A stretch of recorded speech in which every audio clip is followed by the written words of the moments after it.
Hi there, I'm Bill DeWeese, pro voiceover talent and voiceover career coach. Well, tonight meaning Wednesday, August 12th, 2020, at 7 p.m. Central Time, it's the Three Wise Guys and Gal of voiceover marketing. And tonight's going to be an awesome webinar. It's free, it's Q&A, and it's going to be Mike Cathcote and Keith Harris and Mallory Hanford talking about specifically how to use Fiverr to get more business, how to use social media to get more business, and how to get more business by creating repeat clients. Although this is going to be, you'll be having the opportunity to ask questions about those topics. That's what tonight is. Now, you want to make sure you get in because I know it's one of the biggest, if not the biggest webinar we've ever done. And we've done some pretty darn big webinars. So if you want to get registered for tonight, I've put the link down below. Make sure you get on the call or on the webinar, I should say. It's going to be a lot of really good information. Again, it's not going to cost you a penny. So hope to see you there. All right. Now, today's video, talking about a top-down approach to voiceover performance.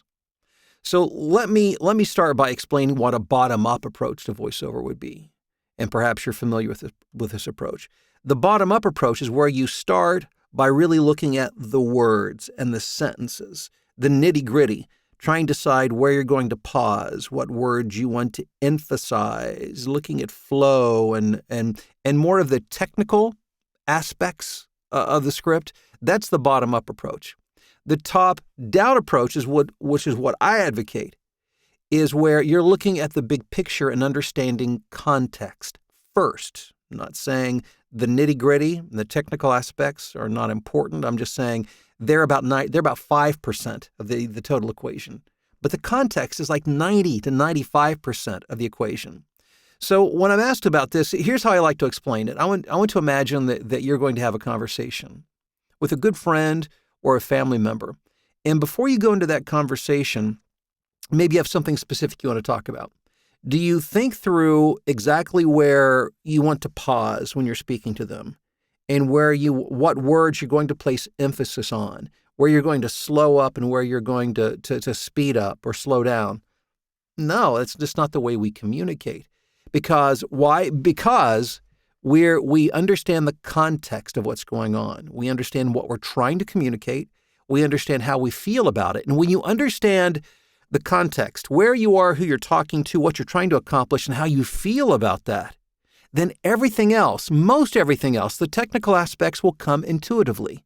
You will intuitively know what to emphasize.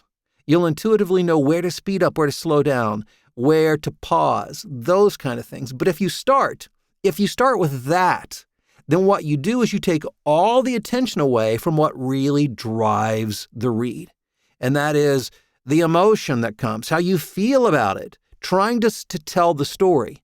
And when you do that, you suck the life out of it and you disengage the listener. So you start at the top. Understand the context. Understand who you're talking to. Understand what your role is. Understand how you want them to feel about what you're saying. Understand how you feel. And if you can do that, again, that'll take care of 95% of everything. Then you can worry about the little things. Okay, yeah, I think it'd be best if I took a breath here or if I gave this a little more emphasis. But if you start there, you are putting the cart before the horse, and it will rob the read of its vitality, of its energy, of its emotional impact, which is what gets you hired in the first place. So give it a shot, see what happens. Let me know what you think down below in the comments. And again, I hope to see you on tonight's webinar. Link below. Talk soon.